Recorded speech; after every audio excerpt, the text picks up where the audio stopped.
welcome back to StatLab. Today we're going to start looking at confidence intervals. But before we begin, let's review a couple definitions. Our population proportion.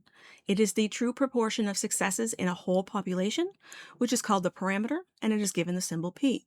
The sample proportion, that is a observed proportion of successes in the sample, and this is called the statistic, and it is given the symbol p hat. And to find p hat, we simply do the number of successes over the sample size. We also mentioned in the previous video, but I'll review it really quickly here, our standard deviation. We find this by doing pq over n square rooted, where q is 1 minus p. Now let's look at a confidence interval, and we'll start by doing the actual calculation. So the calculation looks like this. P hat plus or minus z star times the square root of p hat q hat over n. So this little piece right here, this thing on the right hand of the plus or minus, this represents our margin of error.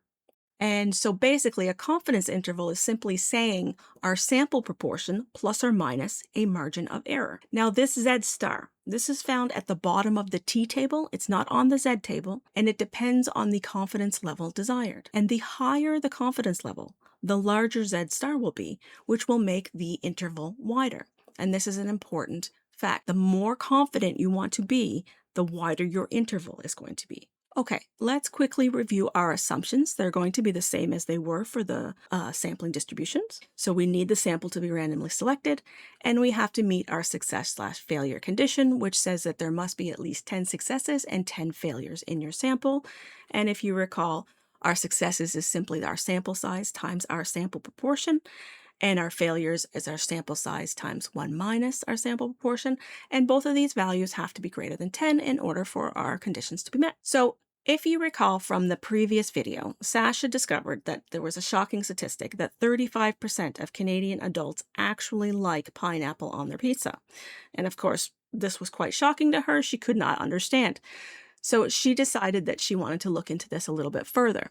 Now, imagine that Sasha decides that she should randomly sample 120 Canadian adults to find out how many actually like pineapple on their pizza.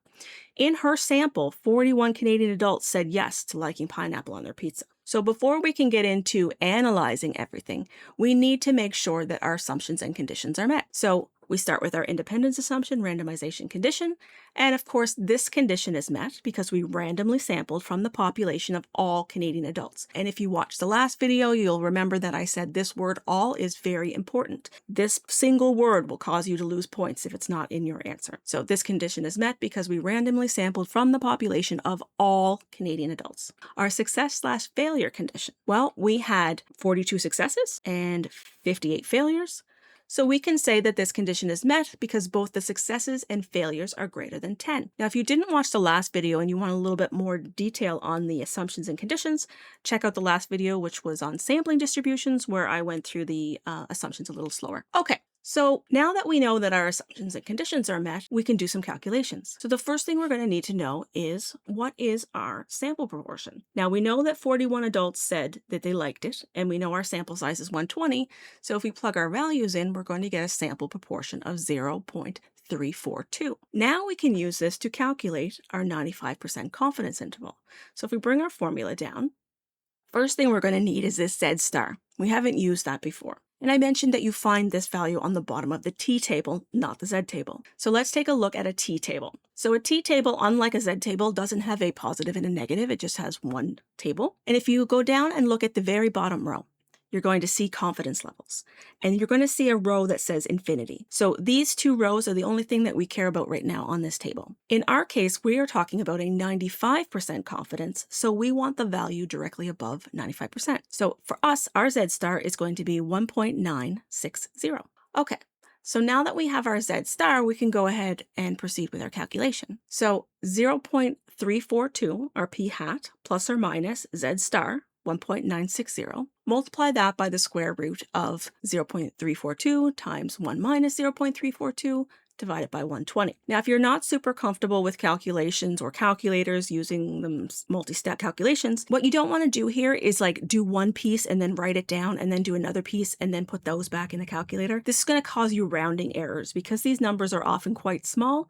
It's important to keep the whole thing in the calculation. So how I would recommend doing this is starting by doing 1 minus 0.342, hit your equals button. Now multiply that by 0.342, hit equals again, divide by 120, hit equals, square root answer, equals, multiply by 1.960, equals. Now you can write this number down. And you're going to get 0.342 plus or minus 0.085. It's very important that you don't do this plus or minusing until you're down to a single number. So don't worry about anything on the left-hand side until you've got it down to just a single number. Now we're going to add and subtract this number to find our interval. So our confidence interval, our 95% confidence interval, is going to be between 0.257 and 0.427. So now that we've calculated it, the next thing they're going to always ask us to do is, of course, interpret the confidence interval. And this is a place where students lose the most points. Now, a lot of students who take statistics, they're afraid of the math, but most of them can get through the calculation just fine. But the answer, they always leave out information. They're missing pieces that are very important. So today I want to talk about what you absolutely have to have in your interpretation to get full points. So you must talk about your assumptions. You must say whether they were met or not. So you're either going to say since the assumptions were met, or you're going to say if the assumptions are met, and then you're going to identify what the potential problem was. For example, if the assumptions hold and the sample was randomly selected, and then you continue on from there. The second thing you need to do is identify the population that you sampled from. And the third thing is the confidence level. You have to say what confidence level you're talking about. So let's look at what an interpretation would actually sound like to get full points. It would look like this. Since the assumptions hold, we are 95% confident that for the population of all Canadian adults, the proportion that like pineapple on their pizza will be between 25.7% and 42.7%. Now, I always tell my students you should be answering these questions exactly the same every time. So you can start writing out, since the assumptions hold, we are whatever percent confident that for the population of all. It's not until you get to that word all that you have to actually think about what your answer is going to be. The first part is going to be the same in every answer. The only thing that might change is you might have 99% confident or 90% confident. But a huge part of this is just going to be a template that you're going to use over and over again.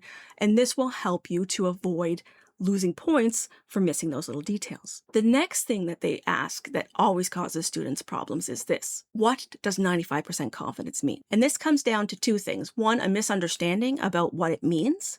And two, not understanding the required components of the answer. So just like the interpretation, this answer has pieces that must be in it to get full points. So let's take a look at what it should sound like. 95% of simple random samples of 120 Canadian adults will produce confidence intervals that contain the true population proportion who like pineapple on their pizza. So I'm not saying that I'm 95% sure. I'm not saying there's a 95% probability. I'm saying that if I took this 120 samples and I did it over and over and over again, 95% of the time, I'm going to be able to make a confidence interval that contains my true population proportion. But 5% of the time I'm not. So that's simply what it means.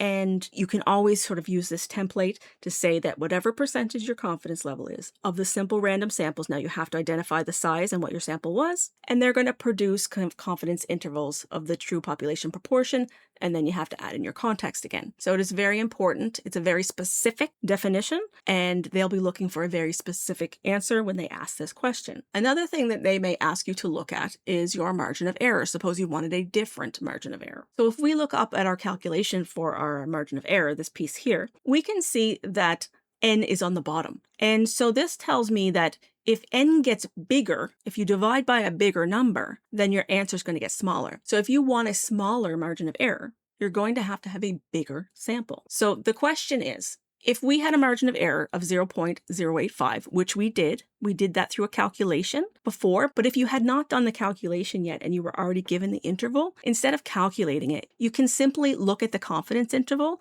and do 0.427, subtract 0.257, and divide that by 2, because the margin of error is half the distance. of the interval. So now suppose that we want a margin of error of 0.05. What sample size would we need if we wanted to stay at the 95% confidence level? So in order to calculate this, we use this equation here. Now this equation is derived directly from our margin of error equation, but I don't usually show the derivation because for intro stats first year, they usually just give you the equation. So in this case, our Z star is going to remain the same because we want to stay at 95% confidence. That ME, the margin of error, is not going to be the one we had. It's going to be the one we want. So this 0.05. And then, of course, our p hat and our 1 minus p hat will remain the same. And if we plug our values in, we get this here. And we're going to come up with a number of 345.8.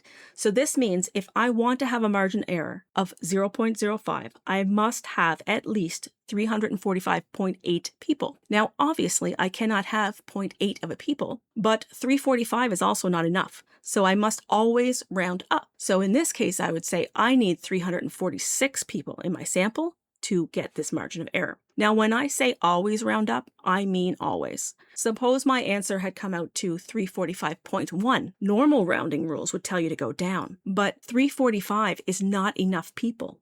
I need 345.1. And since I obviously can't have 0.1 of a person, I have to go up. So no matter what comes after that decimal, if it's not a 0, you have to go up to 346. So I hope that helped make confidence intervals make a little bit more sense. And in the next video, we're going to start looking at hypothesis testing. So if you like this video, go ahead and hit like. And if you want to see more videos like this, hit subscribe. And next video, we're going to look into the curious habit that Canadians have for liking ketchup chips. See you in the next video.